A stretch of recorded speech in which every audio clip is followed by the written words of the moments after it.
The President of the United States? My name is Dallas Green. Well, thank you, Mr. President. I tell you, we're thrilled here in Philadelphia. We waited an awful long time for this moment, and a lot of people said this baseball team couldn't do it, but I think we proved otherwise. I think we proved we're the best in 1980 in America.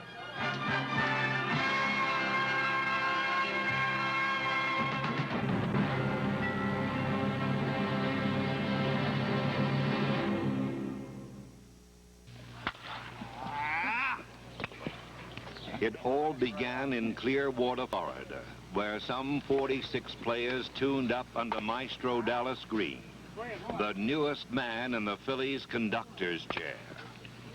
It's like the Boston Symphony Orchestra. You have a bunch of fabulous musicians, but if you don't have a maestro to put them all together and let them make their music and make that sound come out right, then the musicians are lost. And I think this year Dallas is the kind of maestro the ball club has been looking for. And I think with his leadership and the ability to take our talents and give it direction, I think we're absolute favorites this year.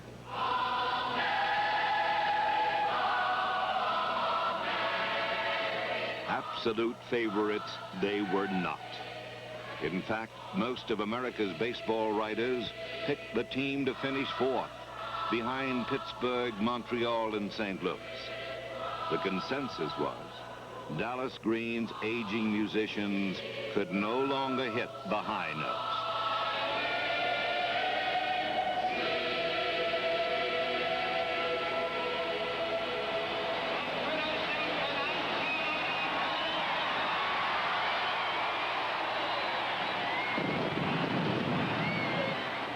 Could Dallas Green stop the Phillies' decline? Or would the preseason death notices hold true? As soon as the first ball was delivered, Philly fans would have their answer.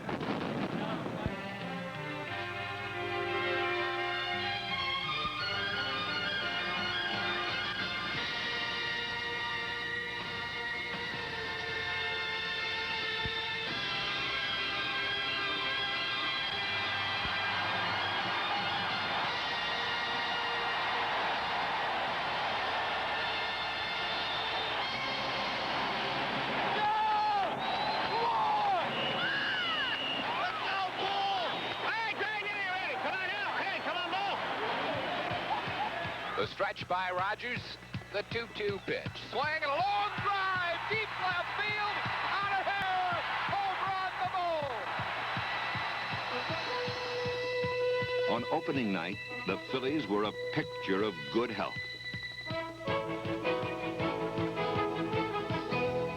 There was new spirit in the ranks, and Larry Bowa's ever-present determination was evidence of one very important thing. This was not a dying baseball team.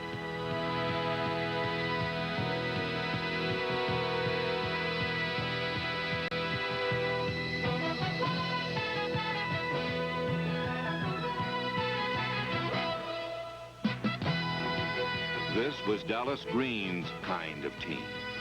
Disciplined in fundamentals, sound in execution, and always willing to get down and dirty.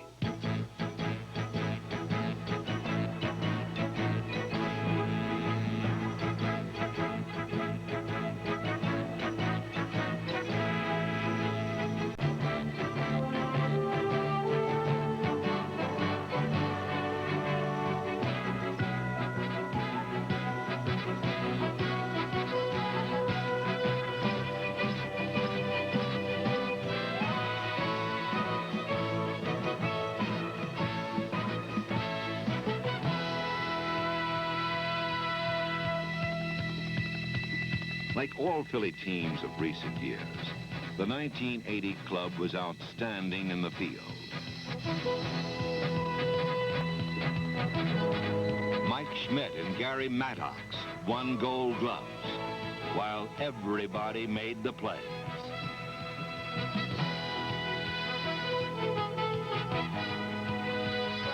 Year in and year out, no team in baseball plays better team defense than the Phillies.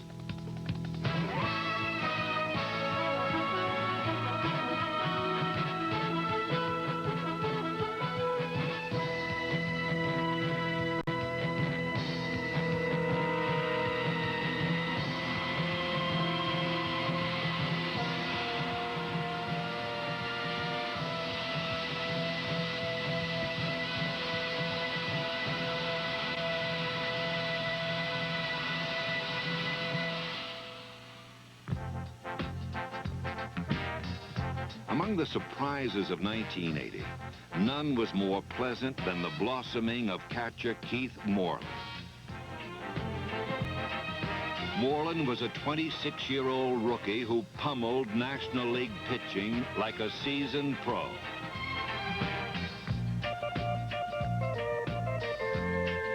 On July 27th, his batting average climbed above the 300 mark.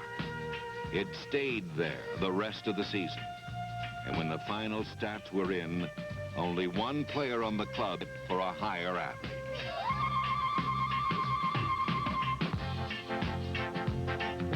That man was 24-year-old rookie Lonnie Smith, Philadelphia's offensive catalyst. In only 100 games, Smith led the club in stolen bases and led the league in hustle. While Smith and Moreland enjoyed fine rookie seasons, second baseman Manny Trio had his best season as a Philly. The same was true for Bake McBride, whose 87 runs batted in were a career high.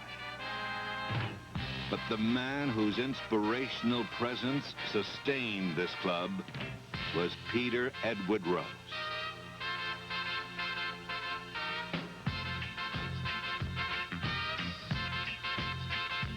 At 39 years of age, Rose was the only Philly to play every day. And the years have diminished neither his zest for the game nor his appeal to his admirers.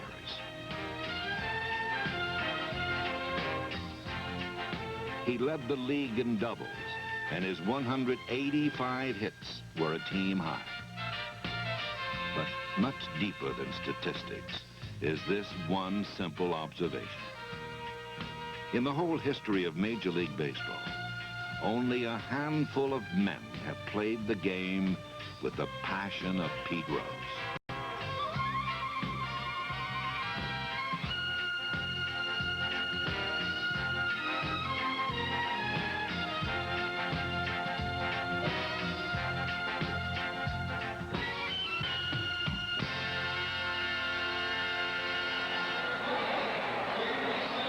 And finally, there's the man whose bat has launched more home runs in the past 7 years than any other active player.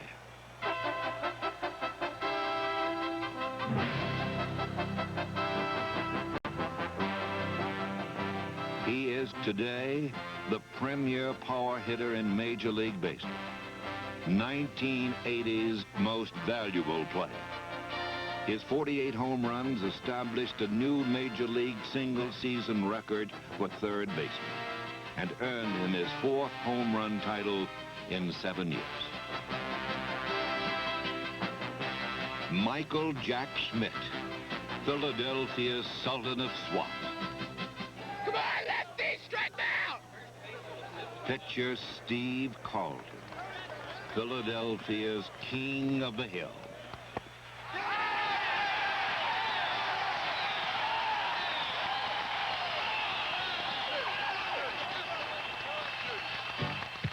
Carlton throws the best slider in baseball, a pitch that batters expect at the belt buckle, but which falls off sharply to their shoe tops.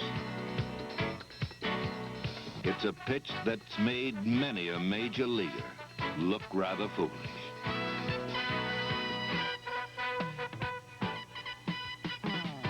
In 1980, Steve Carlton became the all-time strikeout leader among left-handed pitchers. Just another souvenir in the case. At age 35, Carlton started more games, pitched more innings, struck out more batters, and won more decisions than any pitcher in the National League. Not surprisingly, he also collected his 3rd Cy Young Award. The right-handed half of the league's best 1-2 starting combination was Dick Ruthven.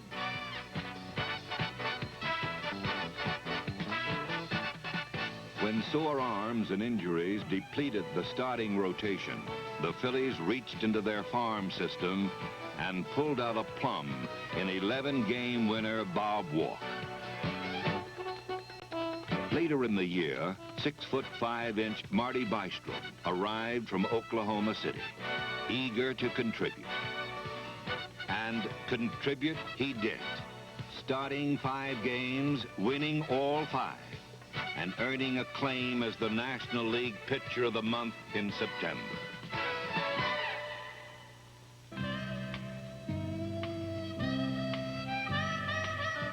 The good news from the starting front was bad news for the men in the Philly bullpen. For out here, where the game is no more than a distant vision, the longer the starters last, the less the bullpen has to do.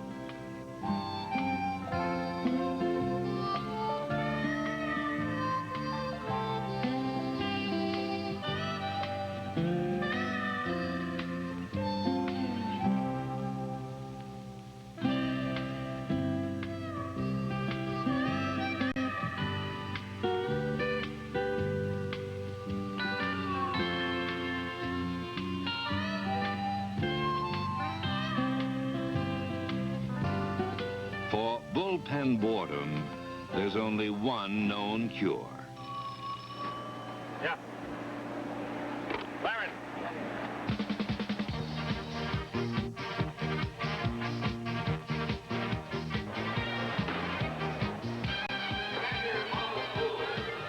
When duty calls, relief pitchers become baseball's lone rangers, coming to the rescue of thousands with a trick pitch and a hearty hi-yo silver.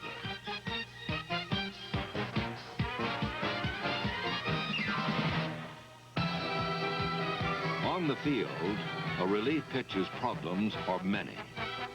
First off, there are those who wonder if he can do the job at all.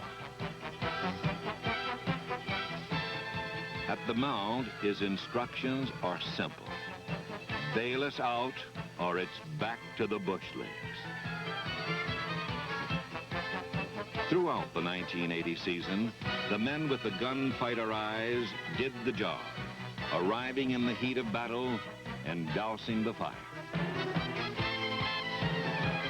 And by mid-season, real help was on the way. On July 17th, after a 3-week bout with tendonitis, Tug McGraw returned to the Phillies. He allowed just 3 earned runs the rest of the season, due mostly to his famous screwball, a wrong-way curve that murders right-handed batters.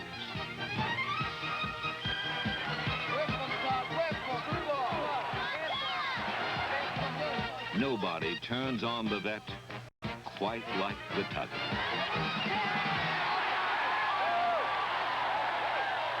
Of course, every night at Veterans Stadium is an enlightening experience. Oh, pal! Yo! Get that whistle out of here, would you, man? For the kids, a night at the vet could mean a free back-to-school gift from Tasty Cake. For the Phils, it could mean a visit from umpire Dutch Renard. No, Dutch. No. I know it was low. Might have been away. At least one umpire is always welcome. Hi, sweetheart. I miss you. Get the Hey, we're on TV and radio now. My wife's there. Don't do that. Eric Gregg, the Fanatic's favorite. Hey, Jiggy, let's go. Right here. Come on, let's go. Come on now. Come on, Mike. Hit a gapper for us. Come on, get us started. Hey, Big. Hey, let's go. Come on, base hitting.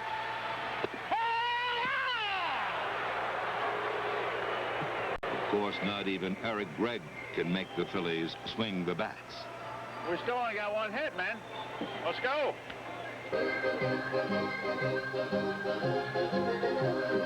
So when things are a little slow, that's when Paul Richardson takes over at the stadium keyboard.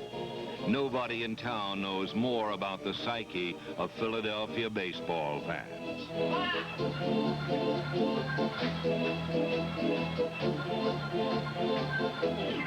The ethnic thinks that they can clap their hands to. That seems to get the best response.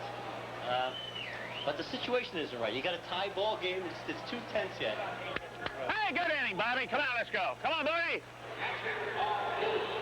Boone hitting .228. 9 homers. He has knocked in 51 runs.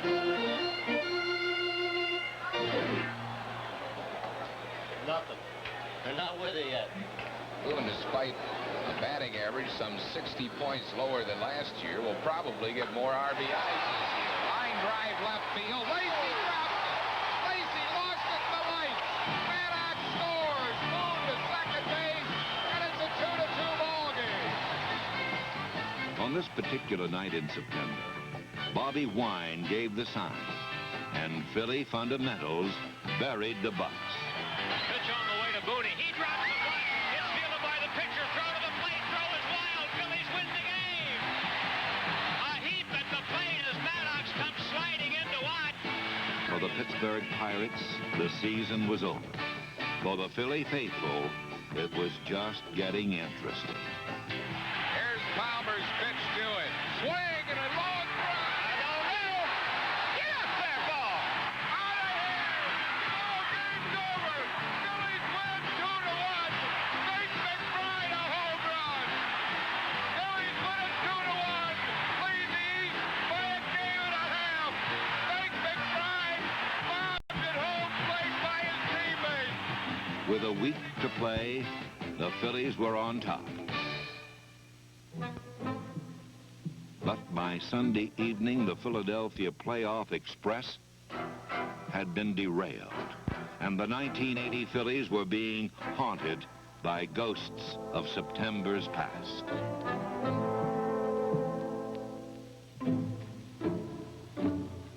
Were Philly fans about to be disappointed? The 1-1 pitch. Swing. A ground ball base hit. Phillies win it 6-5. Trio delivers with A stirring 15-inning win led to a 4-game sweep for the Cubs. And by week's end, the Phillies needed just one more win to clinch the National League Eastern Division title. The pitch to Schmidt. Long drive to left field. He buried it. He buried it way back. Out of here. Home run. Mike Schmidt puts the Phillies up 6-4. Oh, what a drive by Schmidt. Unbelievable. He hit that thing deep to the seats in left field. And the Phillies greet Schmidt at the plate.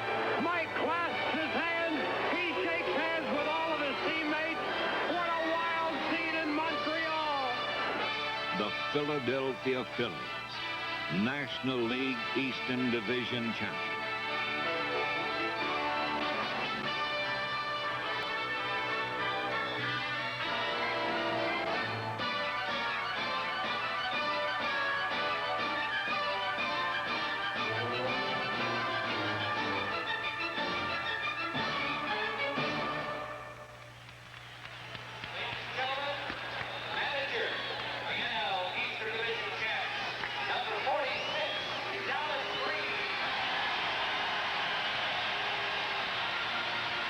Game 1 of the League Championship Series was like opening night revisited, right down to the particulars.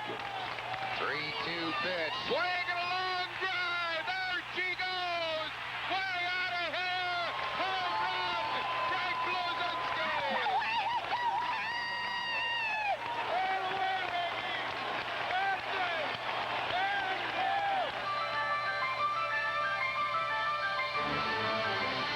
Philadelphia's one-game lead was quickly erased. The Astros took Game 2 at extra innings, sending the series to the Houston Astrodome, a place where the Phillies were anything but welcome.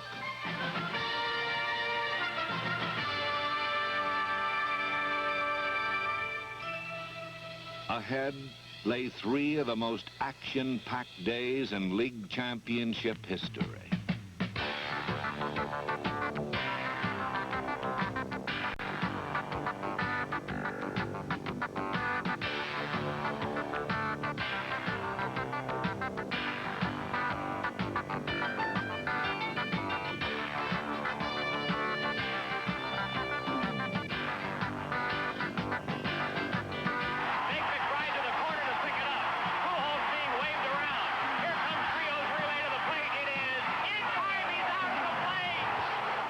In Game 3, both teams had scoring opportunities, but each time Larry Christensen was in a jam, his defense bailed him out.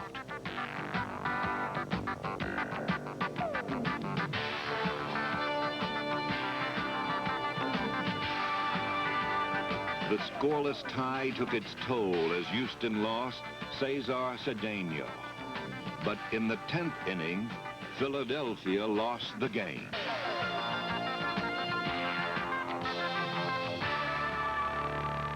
The Phillies were just 1 game from extinction, and the umpiring in Game 4 didn't make things any easier.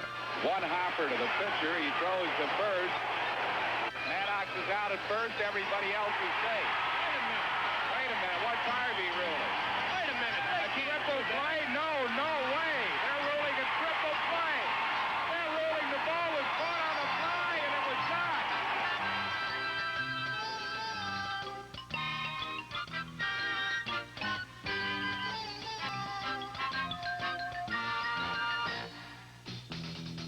For the 3rd straight day, the game reached extra innings. Then in the 10th, the Bull bounced one off the wall, and Pete Rose headed for a game-winning rendezvous with Astro catcher Bruce Bochy.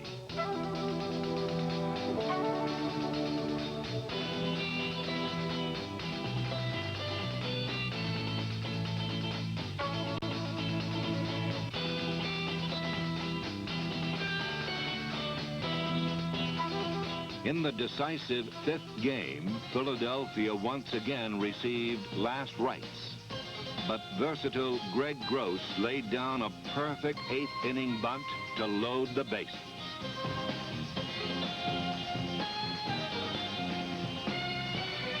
Time now for the series MVP to nail down the award. Line drive left field, base hit! Here comes Avalos to score! That ball's in the corner! Here comes Unser for the plate! He's gonna score! He goes into third, Manny Trio to third with a 2-run triple! Phillies lead the game 7-5! When Houston had the audacity to tie the score, Gary Maddox's big clutch hit nailed down the win.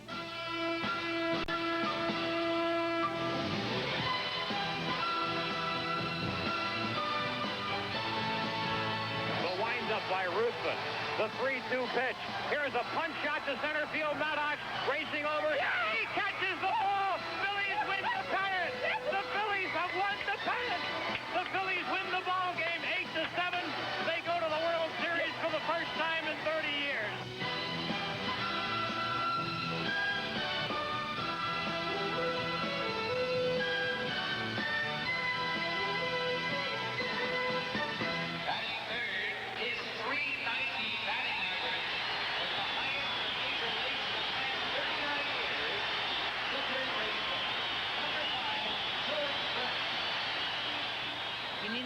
Adversity to bring out the character in all these teams.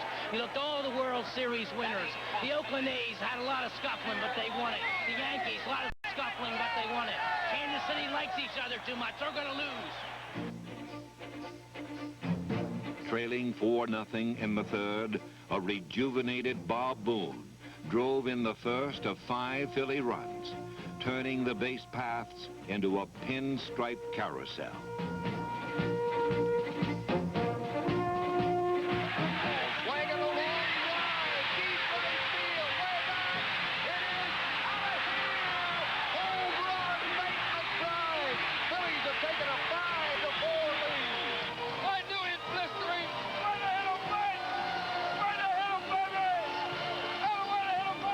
Philadelphia's 5-run rally sent the Royals down to defeat. And in Game 2, a 4-run 8th inning gave the Phillies yet another come-from-behind win.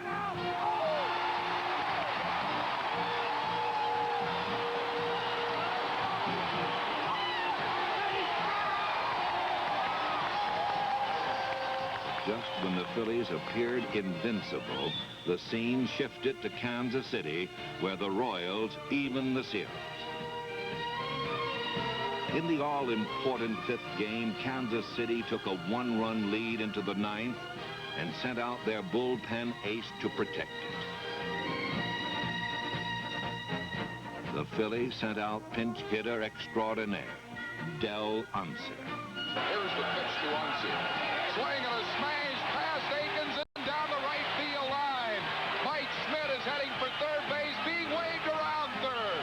Here is the relay throw to the plate, and Schmidt is safe at home plate. Unser eventually scored the game-winning run, and the Phillies returned home just 1 win away from their first ever world championship. But by now, it was a bygone conclusion. Here's the pitch to Schmidt. Swing and a line drive, hit right center field. Boone scores. Here's Lonnie Smith being waved around. He scores, and the Phillies lead it 2-0. Swing and a high pop foul near the Phillies dugout. Boone drops the ball. Rose grabs it. What an incredible play. And there's 2 outs here in the ninth. After 97 years of waiting, Philly fans were 1 pitch away from celebrating a world title.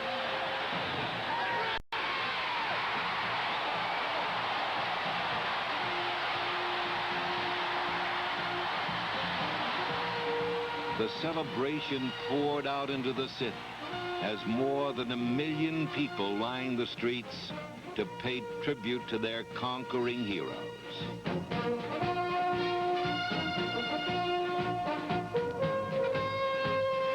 Finally, before a packed house in JFK Stadium, Mike Schmidt gave the final blessing. Take this world championship and savor it until you all partake.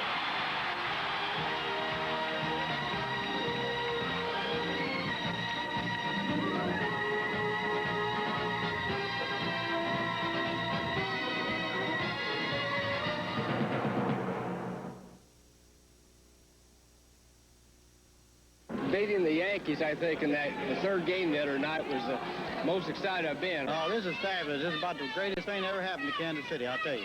George Brett against Rich Gossage. 2 down. Wilson at second. Washington at first. Fastball. Drilled to right field. Back it goes. It's gone. George Brett has just hit a towering 3-run homer. The Royals lead the Yankees 4-2. And now they're just 9 outs away from their first American League pennant. Dan Quisenberry is being mobbed by his teammates. After coming so close so many times, the World Series will be coming to Kansas City. No question about it. They were going to beat Houston all of it. They just wanted to make it to the last minute to make it like drag it out and make it look really good. This actually is bigger for us, I think, than the bicentennial, you know. Gary Maddox stands in. Unser at third. 2 outs, top of the 10th. LaCourte's pitch. Maddox swings, line drive, center field. Poole can't get it. Unser scores, and the Phillies lead 8-7. Unbelievable. This team just won't quit. The Phils have come from behind again. The Phillies have done it. It took 30 years and 5 murderous games with Houston, but finally the Phils are going to the World Series. I've been waiting 30 years for this, and 4 in a row, I guarantee it. We've waited a long time, but it's worth the wait. Sure, it's been worth the wait. There's no doubt about that.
For the first time in 60 years, two teams who have never won a World Series square off in baseball's October showcase.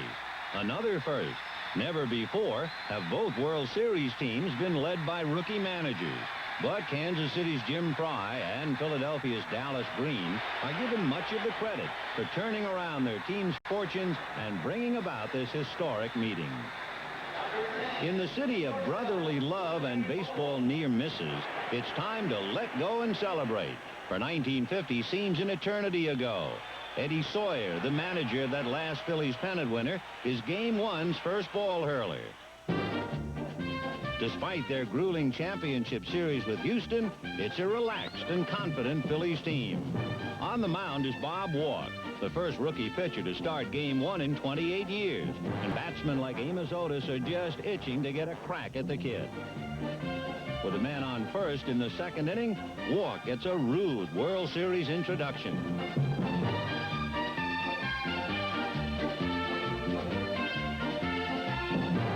It's 2-0, and Amos Otis becomes the 16th player to homer in his first World Series at-bat. In the third, Willie Aikens, another debut performer, celebrates his 26th birthday.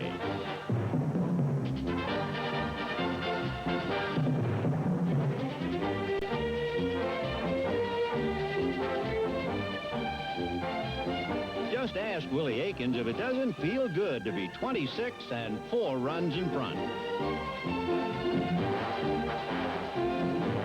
A couple more base runners put Clint Hurdle in the driver's seat.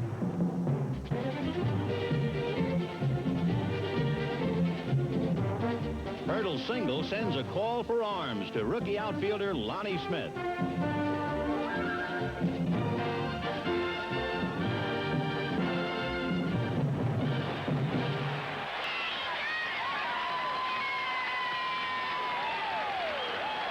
Still, with a 4-run cushion, 20-game winner Dennis Leonard ought to be breathing easily. But there's no such thing against these feisty come-from-behind Phillies. In the third inning, Larry Boa strikes a blow for the bottom-of-the-order brigade.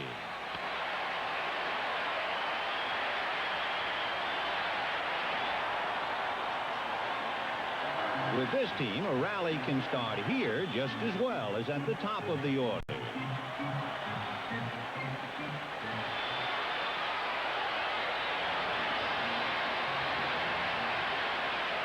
The scrappy shortstop knows that someone has to stoke the coals. It's the third time in World Series history the designated hitter rule is in effect, so batting ninth is catcher Bob Boone.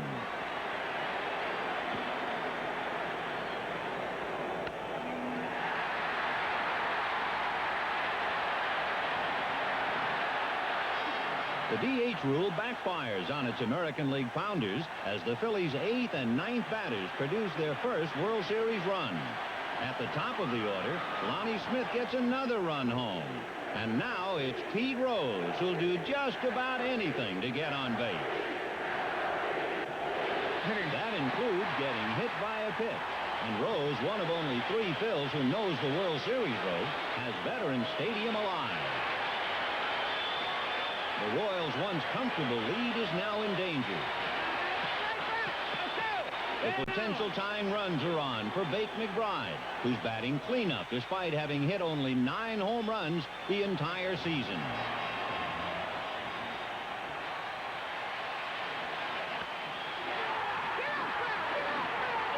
High, deep, and gone.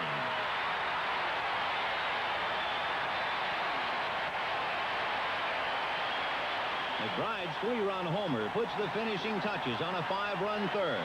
And the Phillies, who came from behind in all 3 championship series victories, have catapulted into the lead.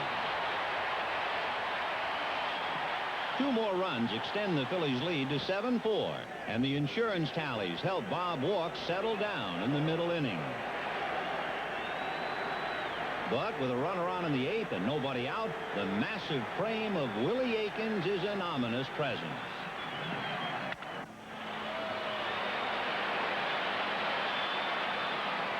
Aikens' second moonshot makes him only the 3rd player ever to hit 2 homers in his first World Series game. The Royals now trail by only 1.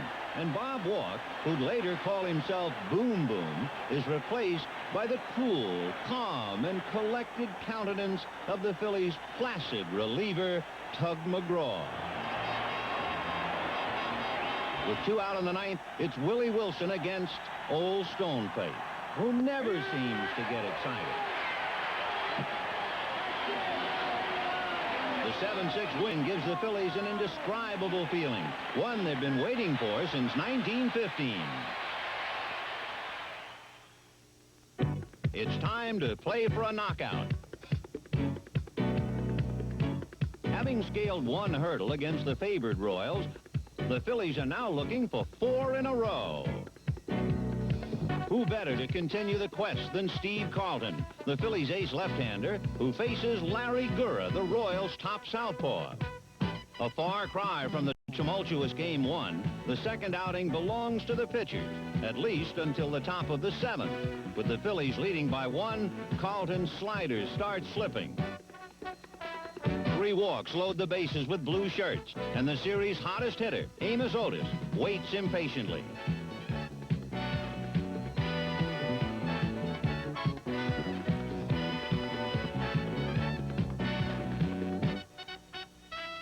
A 2-run double, and for Otis, a series total of 5 hits for a royal flush.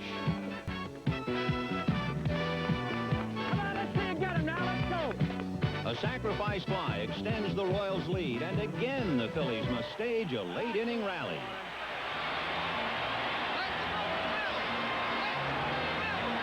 But these folks have learned to have faith in these times, thanks to a late-inning healer named Del Unser.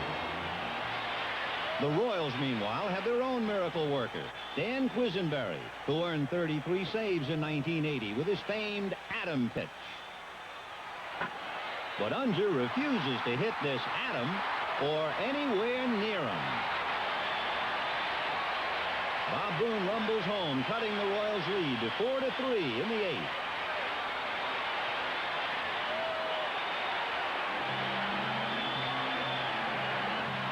A ground out advances Unser to third, and the infield is drawn in for Shake and Bake McBride.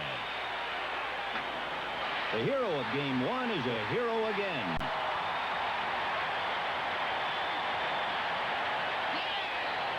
The game is tied 4-4, but the Phillies aren't done yet with their big gun Mike Schmidt at bat.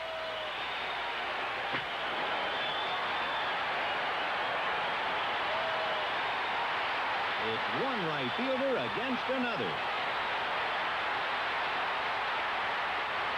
Save! Save! Once again, the team that wouldn't die saves it best until its backs are against the wall. Another run gives the Phillies a 6-4 eighth-inning lead and puts Ron Reed in a position to save it for Steve Carlton. Philly fans just can't wait to move on.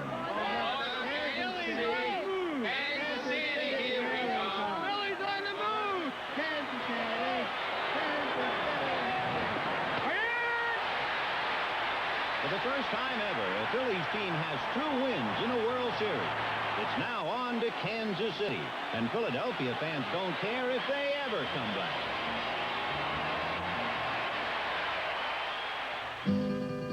A city of sparkling waters and Midwestern charm, Kansas City's caught the fever because its favorite 12-year-old is coming home.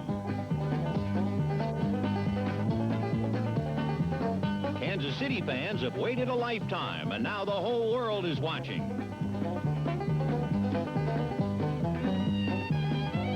The Royals are down 2-0, but 7 teams have come back after losing the first 2, so no one's about to roll over just yet.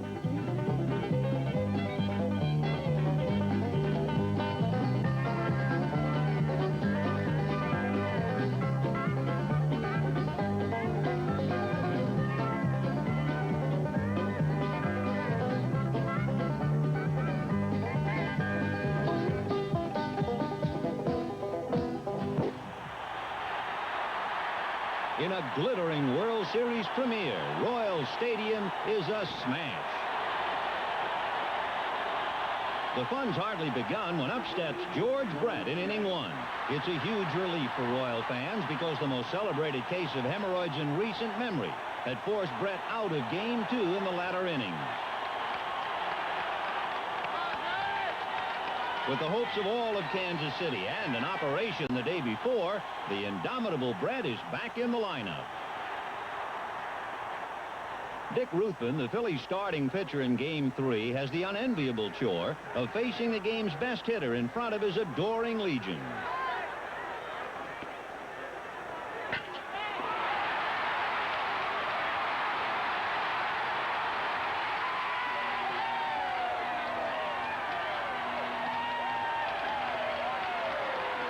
It's 1-0 Kansas City, and what could be more appropriate? The first World Series hit at Royal Stadium is a home run by the one and only George Brett, who has, in his own words, put my troubles behind me. The Phillies, however, are not behind for long, and the game stays knotted into the 4th inning when Willie Aikens bats with 1 out and nobody on.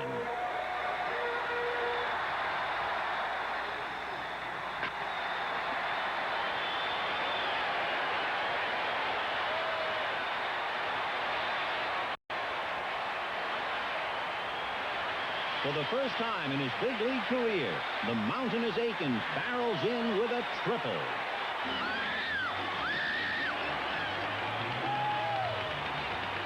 Next up for the Royals is their Big Mac, Hal McRae.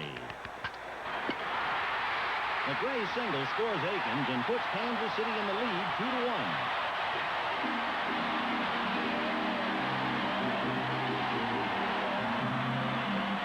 The Royals' 1-run lead is entrusted to towering right-hander Rich Gale, facing Mike Schmidt in the 5th.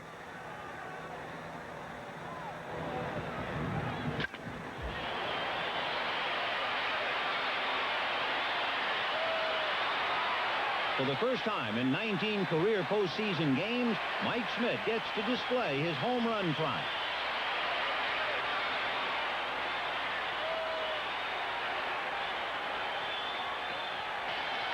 The game is tied again 2-2, but Royal fans initial a cheer in the 7th.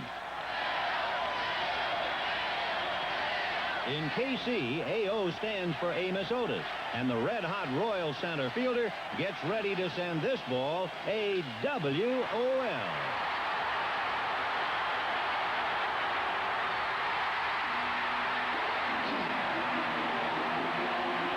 The Royals are back on the top side of the seesaw struggle 3-2, but the Phillies don't stay down for long in anyone's playground.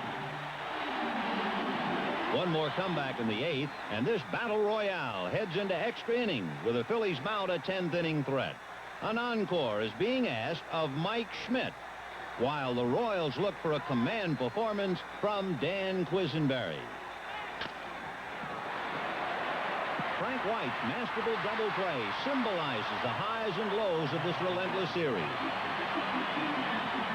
With the Phillies having stranded a record 15 runners, it's the Royals' turn to mount an offensive on Tug McGraw. Despite a pitch out, Willie Wilson steals second base. After a walk, McGraw pitches to the Royals' cleanup man. Willie Aikens stands in with 2 outs and the potential winning run at second base.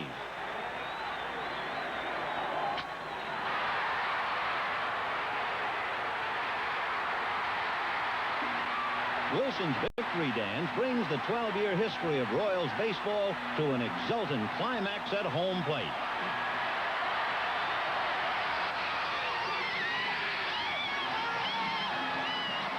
At long last, the Kansas City Royals have won a World Series game.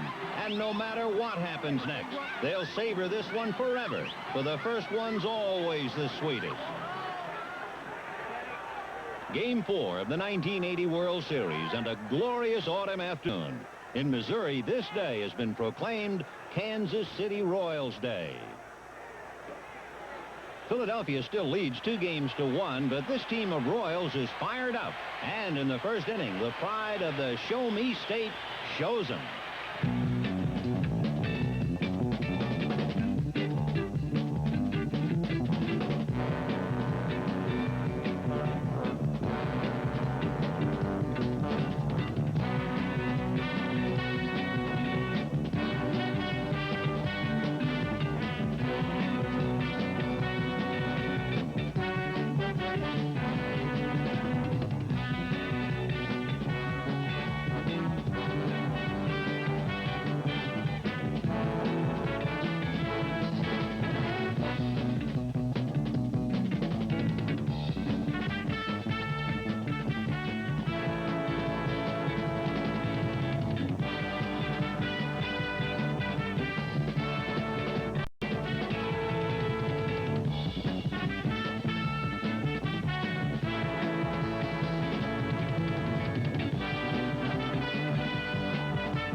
Royals get 6 hits and score 4 runs in the first inning, and the Phillies can never quite pick up the pieces.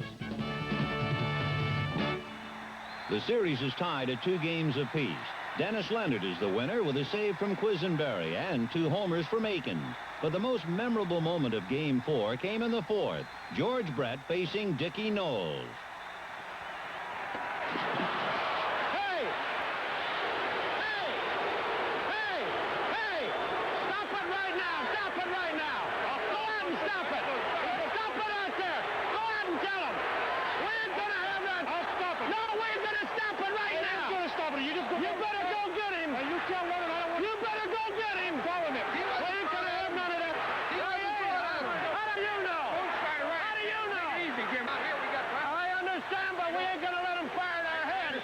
Control you. There ain't no doubt about that pitch, was there? We'll handle it. We'll handle it. Take it easy now, Jim. As Fry departs, home plate umpire Don Denkinger lays down the law. I'm just going to stop it right now. We're not going to have anybody throw at anybody, okay? Because if I think you're throwing at somebody, then I'm going to run you, okay? Okay. The message is loud and clear, and Denkinger puts the issue to rest once and for all. Yes. I didn't tell him I thought he was throwing anybody, but I don't want him throwing anybody. If I think he's throwing at somebody intentionally, he's got to go. And same for Dennis, okay? With no more conflict in Game 4, both the Phillies and Royals turn their attention to the critical 5th game. In this, baseball's first all-artificial turf World Series, even the groundskeeper's efforts are intensified.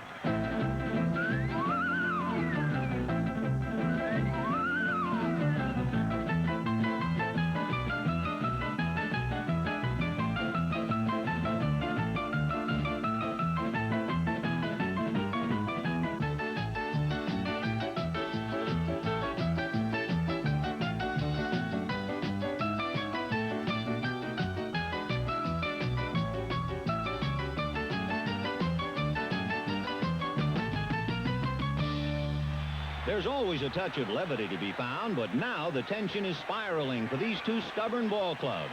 Game 5 ceremonial first ball thrown out by Bryce Durbin, representing the 500,000 athletes in the National Federation of High School Athletic Association. The real first ball will be thrown by Larry Gura, who's already turned in a commendable performance in Game 2. After a scoreless first 3 innings, Bake McBride bats with 1 out in the 4th.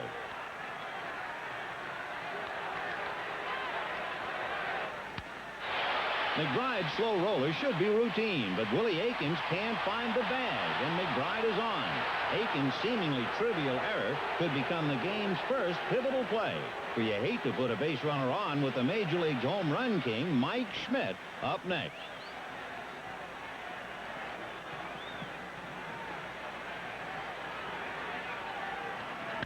An outside fastball is sent out, way out, and there'll be no carom on this one. The Phillies go ahead 2-0, and Schmidt's second home run of the World Series thrust the Royals into the role of playing comeback. Kansas City gets a run in the 5th, but the Phillies' second rookie starter of the series, 22-year-old Marty Bystrom, is displaying poise beyond his years. Now in the 6th, Amos Otis takes aim.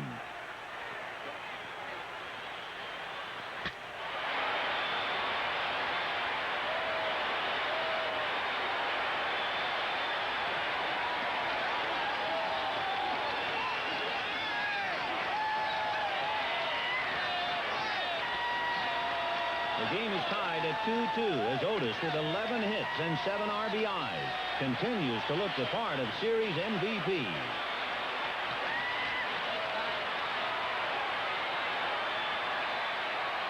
Two more hits send Bystrom walking. Ron Reed relieves, and the Royals go ahead by a run. Now, Darrell Porter's at first, and Willie Wilson connects. From the crack of the bat, Porter's got home plate fever. But so does the Philadelphia tandem of McBride and Trio.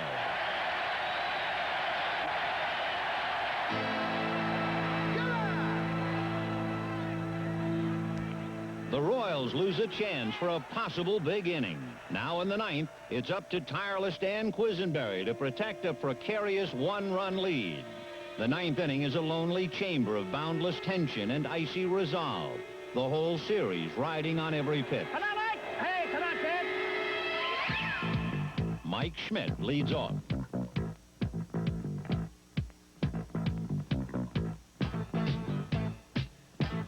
Brett, who'd been playing more shallow than usual, is a forlorn figure, and Schmidt is the potential tying run. Up steps pinch hitter Del Unser.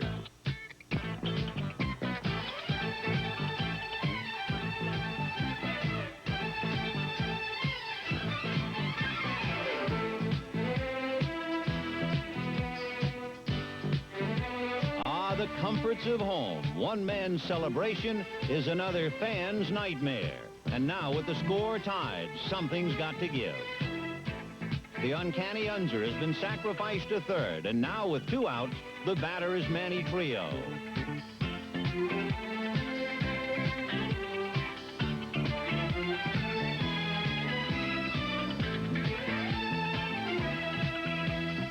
Unser's run puts the Phillies ahead, and this rollicking band of never say die Phillies has done it again.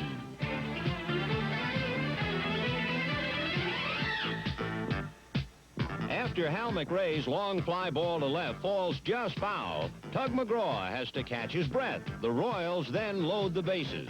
With 2 outs in the bottom of the ninth, Jose Cardenal's at bat.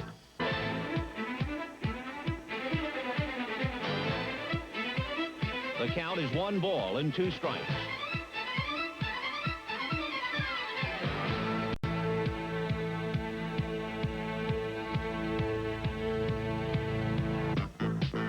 It's a triumphant Tug McGraw, and the Phillies have scratched and clawed and hung on for dear life to take a precious 3-2 lead back to Philadelphia.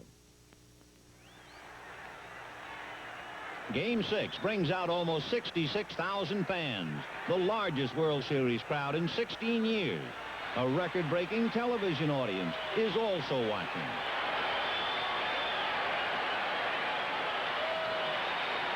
Getting things underway is Tony Taylor, a Philly infielder for so many of the lean years. But these are the halcyon days of lefty Carlton and lofty ambition.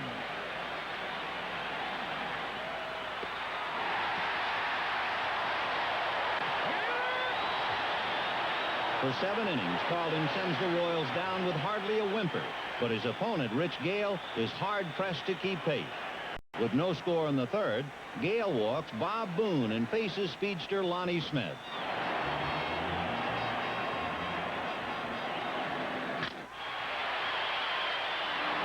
Surprisingly, the call is safe. The old in-the-neighborhood play fails to impress umpire Bill Kunkel. The Phillies have 2 on with no outs. A throwing error is charged to Frank White, and the KC skipper is flying. Come on, Bill! What's going on, Bill? Pull him up. The ball didn't pull him off nothing. Come on, Bill! What's going on, for crying out loud? It's just the first play. He's not doing anything, for crying out loud. How can you call a play like that? How can you call a play like that, Bill? Come on, Bill. How can you do that? There was no play. Come on, Bill. You don't see that twice a year, Bill. Put the ball right here. Come on, for crying out loud. The futility of Fry's mission becomes apparent, and the manager addresses himself to an ally. He's going to bunt for sure. We'll have to play with 2 charges. With Boone at second and Smith at first, Fry has put his infielders in motion to combat a sacrifice bunt. Pete Rose is the man in the middle of all this as the game assumes the look of strategic warfare. Will Rose bunt or not? With Brett charging, Rose fakes and takes a ball, and with the count 3-1, Fry sends his infielders back. Noticing the change in defensive strategy, Rose lays down a gorgeous bunt, and George Brett is playing too deep to make the play.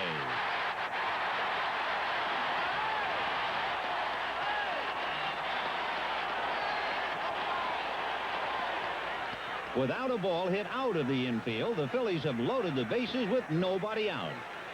score it a hit for Rose and give the round to Philadelphia. Mike Schmidt, the batter.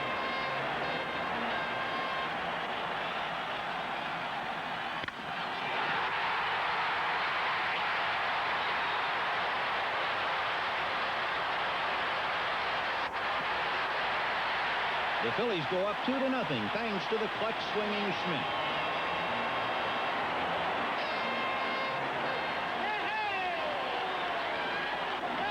The lead then swells to 4 and holds until the 8th inning when Tug McGraw relieves a tired Steve Carlton.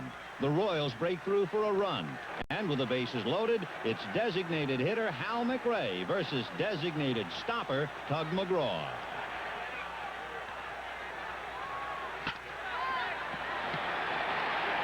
The Phillies have come out of the 8th inning alive and still well from another heart pounder.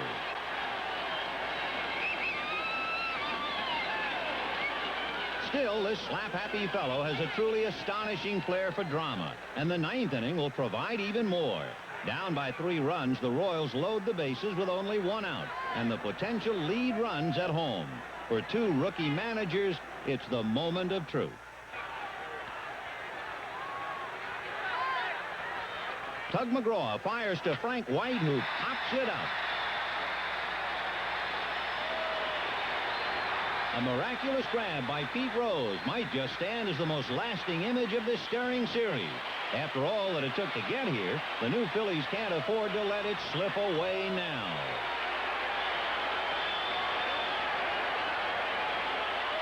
It goes in the books as out number 2. The Phillies need just 1 more strike to wrap it up, and Willie Wilson stands in the way.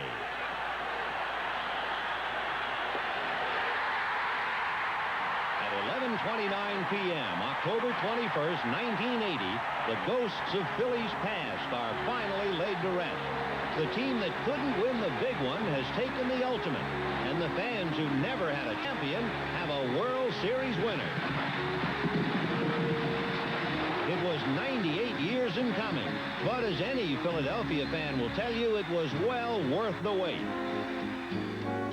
The 6-game Philly triumph brings tears to the eyes of General Manager Paul Owen and Philly fans everywhere. In looking back at the 1980 World Series, there were heroes galore. The Phillies' Bake McBride set the tone of the series, spearheading the first game comeback with his resounding 3-run homer. Amos Otis had a series-high .478 batting average and a bevy of clutch hits for the Royals. Hal McRae, one of only 2 Royals with previous World Series experience, gave KC a dependable DH. While Willie Aikens conducted a vicious assault on Philadelphia's pitching and became the first player ever to hit 2 home runs in 2 games of the same series.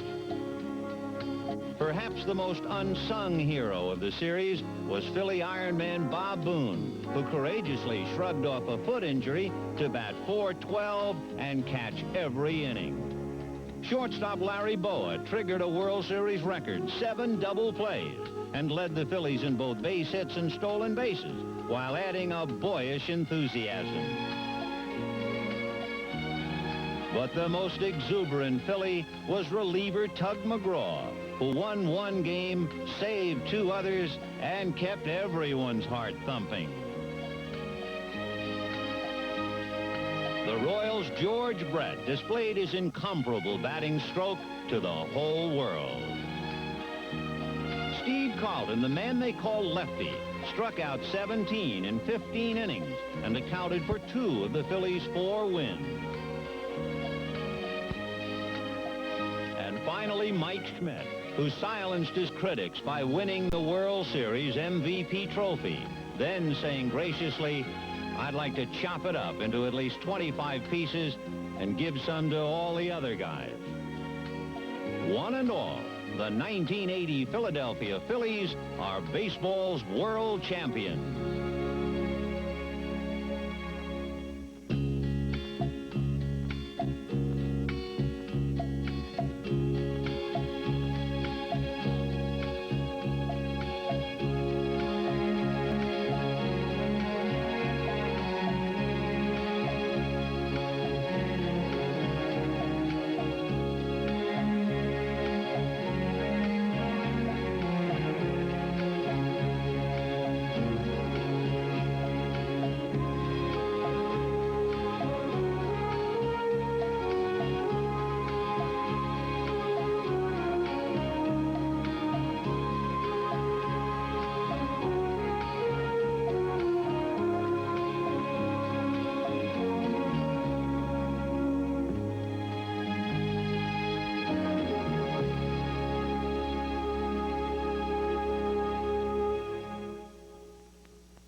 Bases loaded. 2 outs, 9th inning. Phillies lead 4-1. Game 6 of the World Series.